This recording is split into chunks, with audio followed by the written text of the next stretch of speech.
Je veux dire et les fausses, des et des corps. Dieu, c'est votre aussi. Spie mon poème, et en le fil de Dieu d'aujourd'hui. Voilà mon œuvre. Ni Jupiter en coup, ni le, on me deux en deux. Et s'il est qu'un poète peut voir, je vivrai. Je veux l'histoire métamorforme, corps du œuvre, un ré mon poème qui défie l'aurore monde matin d'aujourd'hui. Mon œuvre est finie, Jupiter, rouni, ferni, feni, tani, mordron, me lira, siècle, siècle, vrai poète, l'avenir je vivrai.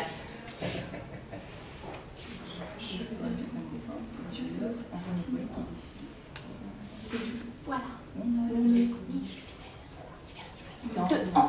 Siècle, siècle, je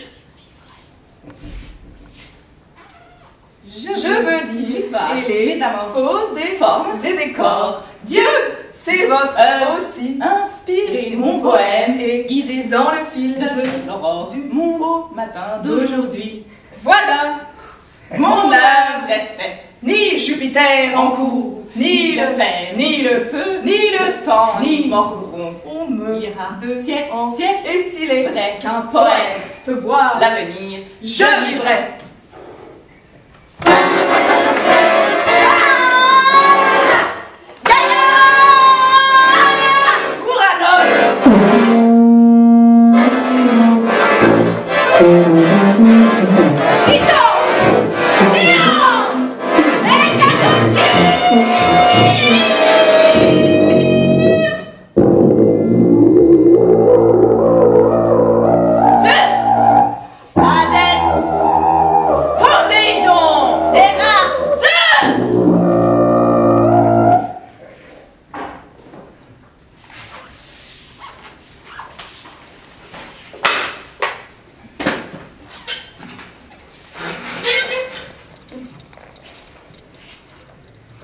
C'est un pays verdoyant, au bord de la mer.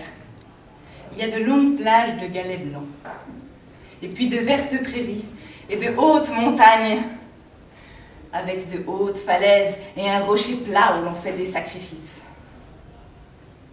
Il y a une colline. Sur un flanc, on cultive des oliviers, et sur l'autre des vignes, dont on fait un vin frais et léger. Au pied de la colline coule une petite rivière, et au bord de la rivière, il y a une petite cité. Les murs des maisons sont blancs et les toits sont en paille. En haut de la colline, il y a un grand château avec une longue muraille et 7 tours. Dans le château habitent le roi et la reine et leurs 3 filles. La dernière, Psyché, a des longs cheveux noirs qui descendent en boucles régulières jusqu'à ses reins. Elle a des yeux finement taillés en amande, a un nez droit, une bouche charnue, des dents blanches et régulières, une fossette au menton. Elle a la taille fine, des formes généreuses et la peau dorée comme du pain au chocolat. Elle est si belle que les hommes de la cité viennent tous les jours pour l'admirer. Dans le pays entier, les gens font le voyage pour lui baiser les mains et l'admirer. Dans le monde entier, sa renommée court et les hommes font le trajet pour venir la voir, l'admirer et la vénérer comme une déesse.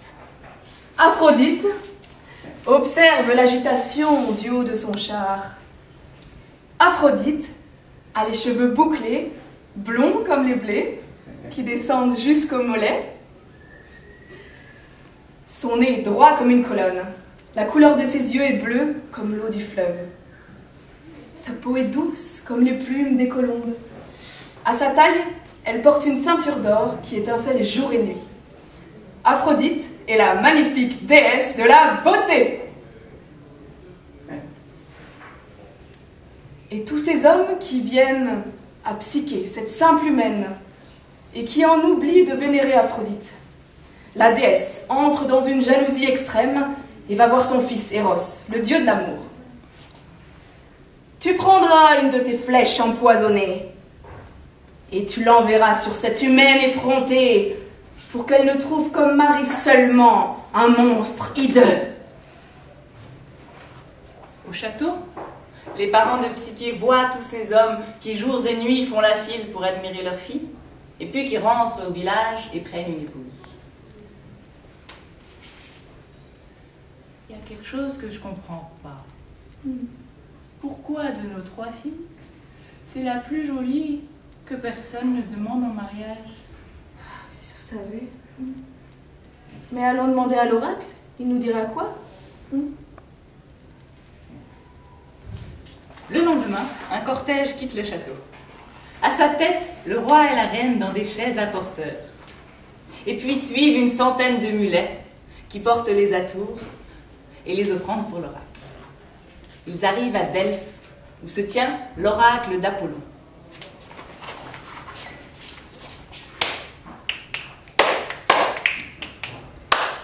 Va, pauvre fille, pâle et fragile, sur ce rocher, falaise fêlée. Ton mari t'attendra là, mais mari homme, ça n'est pas. Poil, dents, comme une fourche, poil, comme fourche, comme ton poil. Époux pouilleux, te prendre à toi. Va, bien parée, maquillée, coiffée, lavée, plus belle que jamais, et te donner toi à une bête noire du Tartare.